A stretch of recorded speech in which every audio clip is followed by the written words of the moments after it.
Selamat malam pemirsa AFB Televisi.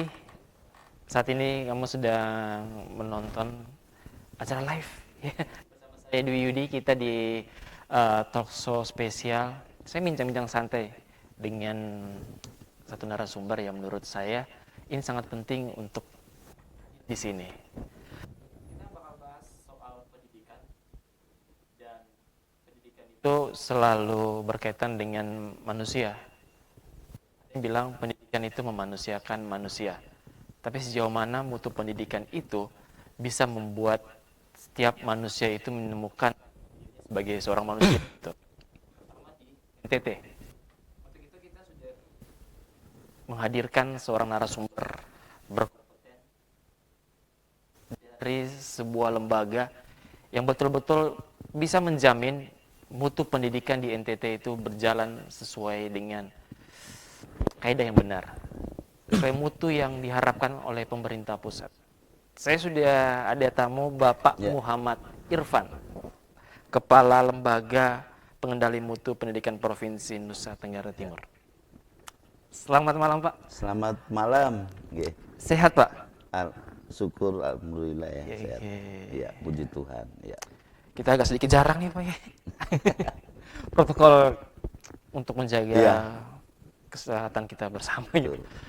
Gimana kerjanya aman Pak selama pandemi gini? Di Nusa Tenggara Timur ya hampir tidak ada ya sebagaimana provinsi yang lainnya. Kita harus bersyukur bahwa pandemi COVID Nusa Tenggara Timur tidak seperti daerah-daerah yang lainnya. Itu yang perlu kita syukuri. Ya. Ini keluarga juga aman, sehat. Ya. Dari raut muka Bapak aja nih senang asik nih. Ya. Ya. Selamat datang di AFB Televisi Pak. Kita mulai aja. Lembaga mutu pendidikan ini dia kerjanya untuk mengendalikan mutu pendidikan di sini kan. Kalau begitu kita bisa cari tahu kira-kira indeks pembangunan manusia dalam 3 tahun terakhir NTT itu di ranking berapa Pak? Ya, jadi untuk indeks pembangunan manusia tentu banyak faktor ya. Pendidikan adalah salah satunya. Nah, untuk pendidikan sendiri sebenarnya sudah memberikan kontribusi terhadap peningkatan IPM kita di Nusa Tenggara Timur. Kemudian ada kesehatan, kemudian ada income per kapita per keluarga. Nah, dari sisi pendidikan sendiri kita sudah memberikan kontribusi banyak. Tingkat kelulusan kita tinggi, kemudian anak putus sekolah kita prosentasenya tidak tinggi juga seperti provinsi yang lain, masih pada tingkatan-tingkatan persentase yang bisa ditoleransi. Kemudian buta aksara kita juga persentasenya tidak begitu tinggi untuk masyarakat kita. Dan itu menandakan bahwa pendidikan sudah memberikan kontribusi terhadap IPM. Indeks pembangunan manusianya di Nusa Tenggara Timur.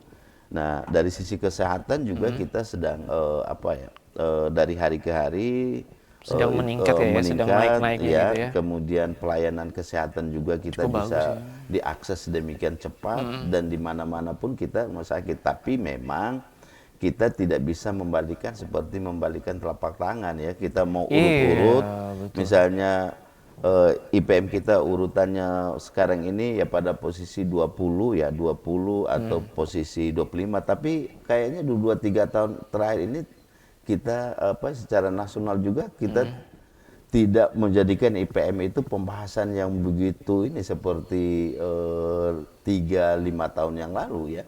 3-5 tahun yang lalu, dan itu bukan merupakan satu-satunya indikator untuk kemajuan daerah.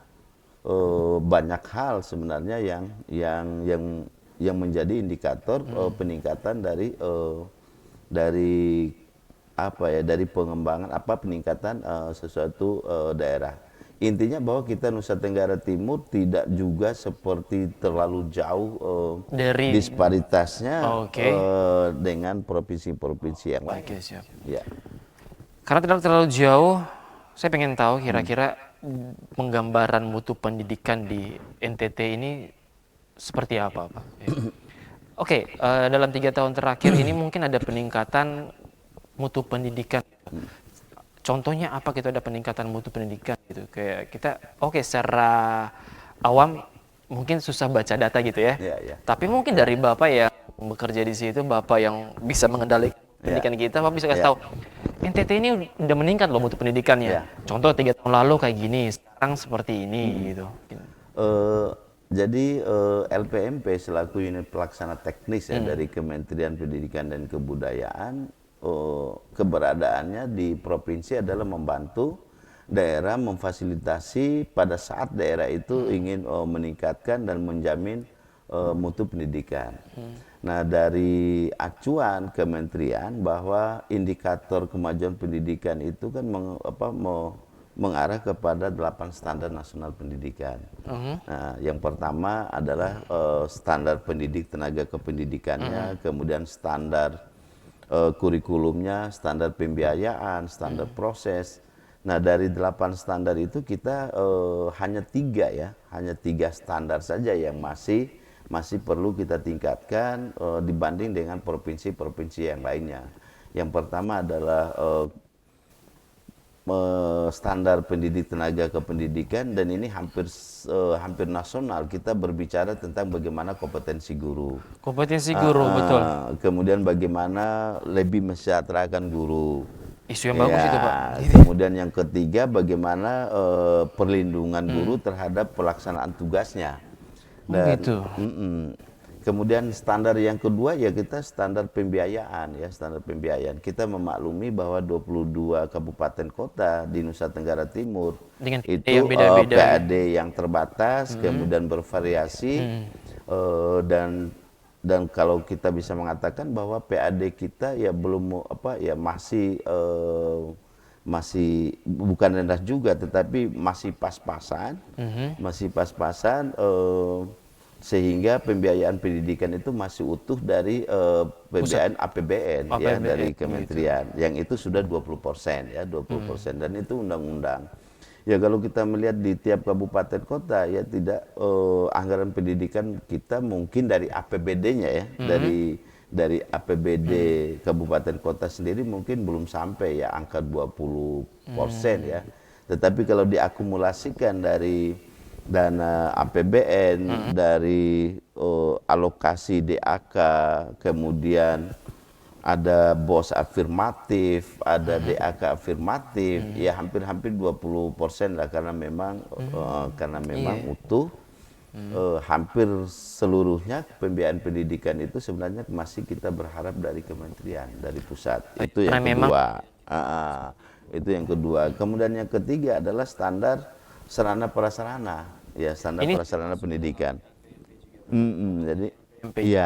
Jadi kita mengukur pendidikan itu mengacu kepada 8 standar. Jadi hanya 3 standar kita memang masih minimal, ya masih perlu kita tingkatkan. Yang tadi standar pendidikan guru, kemudian yang kedua pembiayaan, yang ketiga sarana prasarana. Ya kita memaklumi bahwa provinsi kita Nusa Tenggara Timur yang geografisnya berpulau-pulau kayak berbeda, gini, bermacam-macam pulau ya, banyak sekali ini gitu. Nah kemudian untuk melakukan akses pendidikan kita memang cukup susah, saya pikir. Cukup susah dulunya. Apalagi ada tempat-tempat yang terpencil sekali kayak kedalaman gitu, akses jalan itu belum sampai ke sana.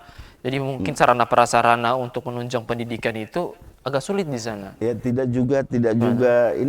juga seperti dulu bagaimana akses, kemudian ada sekolah yang hanya 1 guru, kemudian di situ ada 5 siswa karena terpencil dan sebagainya.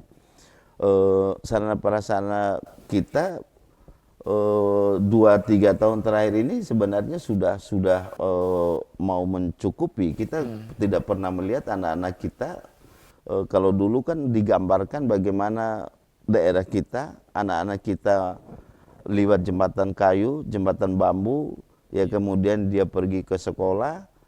Sekarang ini sudah tidak ada lagi karena aksesnya sudah sedemikian baik, ya. Tetapi perlu memang ditingkatkan untuk memenuhi standar nasional pendidikan. Jadi, ya betul. Memang kita mungkin keterbatasan di situ, akses ke sana masih susah, jadi dananya juga kita minim. serba kayak kita dalam satu kotak, satu lingkaran sih. Ya, ya kalau sebenarnya kalau sarana prasarananya kan kita mencukupi sebenarnya, mencukupi. Tidak ada anak-anak kita yang tidak sekolah meskipun dia terpencil. Nah, tetapi aksesnya itu yang memang sekarang menjadi permasalahan kita. Jadi jangkauan lama waktu untuk sampai ke tempat itu, ya kan? Dan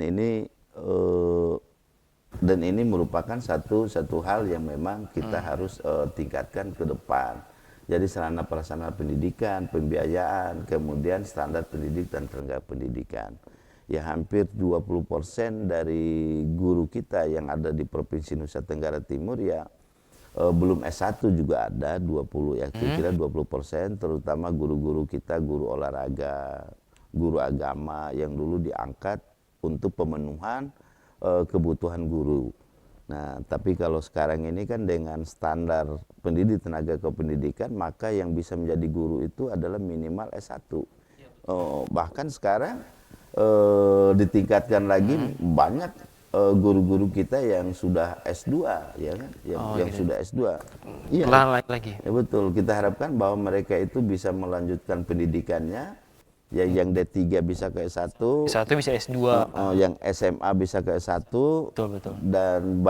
dan memang hampir 20 atau 30% dari guru-guru kita di Nusa Tenggara Timur belum memenuhi untuk kita sertifikasi, untuk mendapatkan sertifikat pendidik, tunjangan profesi, karena memang mereka belum sampai kepada syarat minimal untuk menjadi guru kan S1. Oh, oke, siap. Ya. Pak, masih banyak yang mau saya tanya. Selama 1 jam, pemirsa FBTV, Pak, kita bakal bahas banyak soal ini. Ini menarik ini, soal pendidikan, apalagi soal guru dan mutu pendidikan kita, hal yang sangat seksi menurut saya untuk dibahas ini. Kita break dulu, pemirsa FBTV, nanti kita kembali lagi.